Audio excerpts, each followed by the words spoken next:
আমরা বিশ্বাস করি যে তার এই শাস্তি কার্যকর হওয়ার মধ্য দিয়ে আগামীর বাংলাদেশে আগামী ফেব্রুয়ারিতে সংসদ নির্বাচন হবে।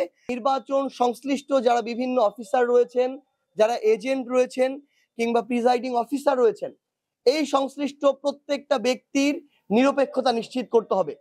ভারতও তাদের জায়গা থেকে যতদিন না ফাঁসির রায়ে দণ্ডিত গণহত্যাকারী, গণহত্যার নির্দেশদাতা শেখ হাসিনাকে বাংলাদেশে ফিরিয়ে দিচ্ছে, ততদিন পর্যন্ত বাংলাদেশকে নিয়ে ভারতেরও মতামত আমাদের কাছে খুব একটা গুরুত্বপূর্ণ না।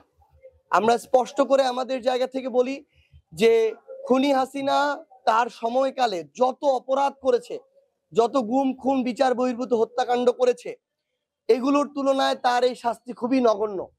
কিন্তু তারপরও বাংলাদেশের আইনের সর্বোচ্চ যে শাস্তি তাকে কেন্দ্র করে দেওয়া হয়েছে, আমরা এখন সেই শাস্তি কার্যকর হওয়ার অপেক্ষায়।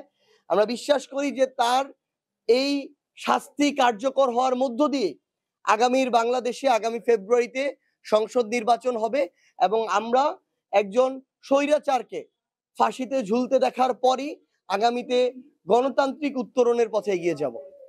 গণভোট, নোট অফ ডিসেন্টের যে বিষয়গুলো, এই বিষয়গুলো অনেকটাই পরিষ্কার করে সরকার তাদের যে সেই ক্ষেত্রে যে কমিটমেন্ট সেটারও অনেকাংশে পূরণ করেছে।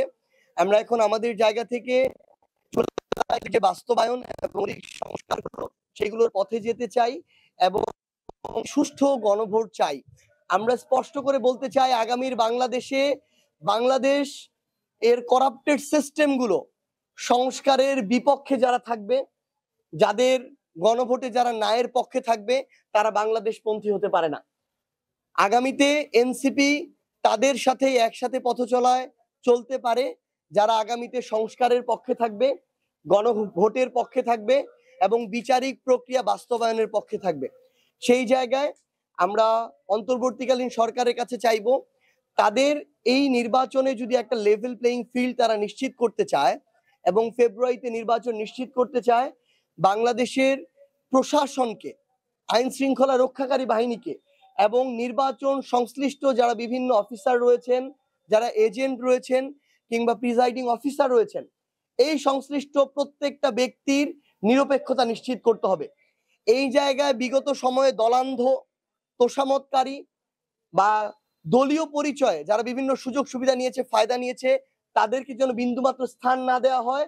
আমরা মনে করি যে আগামীতে যদি অন্তর্বর্তীকালীন সরকার এবং সকল রাজনৈতিক দলগুলো একসাথে প্রশাসনকে সহযোগিতা করে এবং প্রশাসনও তাদের পেশাদারিত্ব বজায় রাখে, তাহলে ইনশাল্লাহ আগামী ফেব্রুয়ারিতে বাংলাদেশ ইতিহাসের সবচেয়ে সুষ্ঠু এবং নিরপেক্ষ একটি গণতান্ত্রিক প্রক্রিয়া নির্বাচন পেতে যাচ্ছে।